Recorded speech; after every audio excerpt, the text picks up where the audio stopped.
And the Dallas Wings are now in a lot of bother.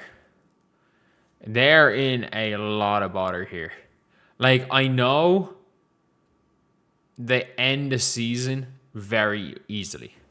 I do understand that. The Dallas Wings have an easy end of the season. But, like, the Fever also have an easy enough end of the season. Why? Because the Fever play them twice. But the Fever play New York once. They've already played Atlanta all their times. I think they play Washington once. They play Dallas twice more. So that might be an interesting one then. They've already played the Valks all the times. And they play the Lynx the last 2 games of the season. And if the Lynx have sewn up the 1 seed, the Lynx are going to let the Fever beat them twice. They did it last year. They are going to let the Fever beat them twice. Especially if the Fever need a win. They basically could do that. The Dallas Wings are now 19-14. And I get it. AZ's been down for 3 games. I get it. Jess Shepard got hurt today. But, like, Aaliyah Boston's missed, like, 5 games. Caitlin Clark's missed 4 games. The Indiana Fever have had as much injuries. Nafisa Collier missed a large chunk of the season. I think Golden State and Vegas are relatively healthy. For Atlanta, Bree Jones missed the first 25 games. Again, missed games for same amount of games missed for Aaliyah and Caitlin. New York are in an injury crisis. Like Phoebish and Satu are currently injured. And Dallas are falling to 8th. And they're now a game behind New York. Whereas they're, 3 games ahead of New York not too long ago? If you played Dream, I don't know why I thought you only played everyone 3 times. Sorry, the Fever played him again. My fault. I just thought it was 3. I really just thought it was 3 times you played every team. I do apologize. My profuse apologies for getting that fact wrong. But, like, the Fever don't have the worst end to the season. But, like, Dallas have a have a few tough games in their schedule. But, like, if they suddenly get close to that 500 mark, they're going to be the 8th seed. But you don't want to face Minnesota in the playoffs. Like, their next games are, okay, Toronto, like, home to Toronto. Cool. You win that game. You're 20-14. You then go away to Indiana, away to Golden State, home to Indiana, home to Seattle, home to Portland. They should be wins. Home to Connecticut, home to LA, Phoenix, Seattle. Like, they have a 6 or 7 game easy run to end the season. But again, other teams are playing for, some of these teams are playing for nothing. What you don't want to do is play the team, like, it's going to be tough against teams around you. And as a team, when you're Dallas, like, you have been horrendous against good teams. Like, you didn't beat Atlanta this year. Okay, you beat Vegas twice. You beat an injured New York team. You didn't beat Atlanta this year. You didn't beat Golden State this year. You didn't beat Minnesota this year. You're losing record versus Washington. And then 2 more games against Indiana and Golden State.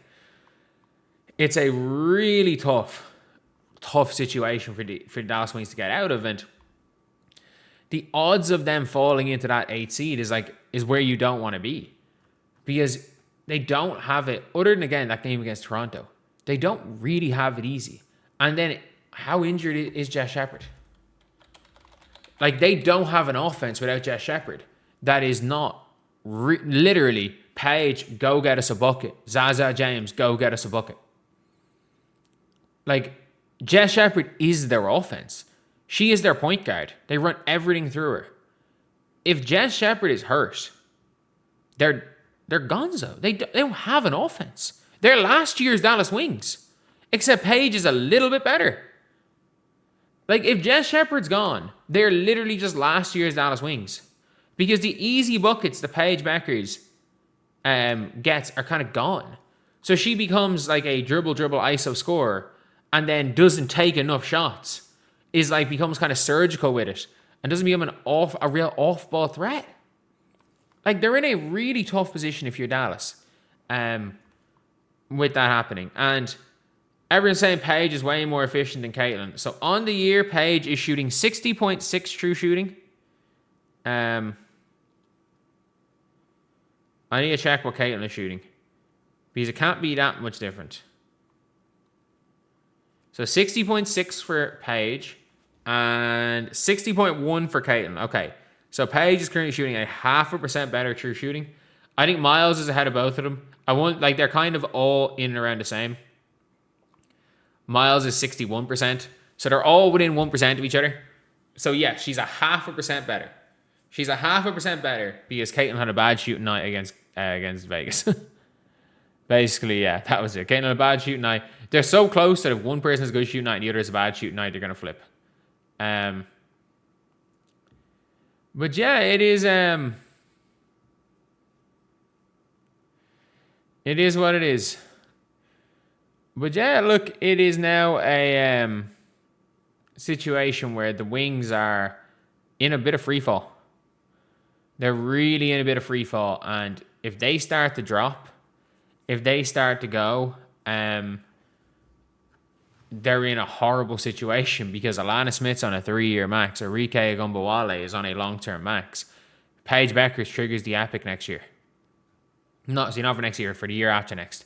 She triggers the epic in 2028. So that means you lose Jess Shepard.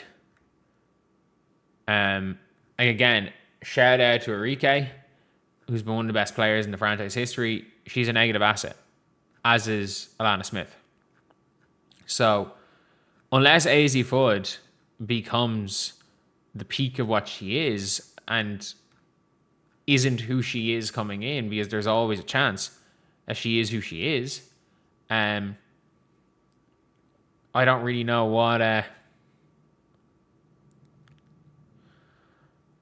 what's going to be happening here. But yeah, look, it's a rough situation for Dallas. It really, really is, because they're in cap hell and they're not good. They're in cap hell and they're not good. The Indiana Fever are in cap hell, but they're not in as bad cap hell. Like, they can kind of make it work. For the Dallas Wings, it looks real difficult to make this work. It looks really difficult. So anyway, yeah, that is the video. Dallas, who were up as a 2-3 seed, are now starting to fall, while being in severe win now mode. All they had to do was tank for one more year. They won 10 games last year. Seattle won 25. All you had to do is draft Awa or Olivia Miles and you would have gotten good, but draft Awa, tank it out, and get Juju. At least they got 2 late firsts this year. At least they have their own first, which might be worth something. It might be like the 7th pick in the draft or 8th pick in the draft, but like, at least they have 2. That's the only problem, is at least they have 2 draft picks. It's the one positive here. If they hit on one of them, they're okay.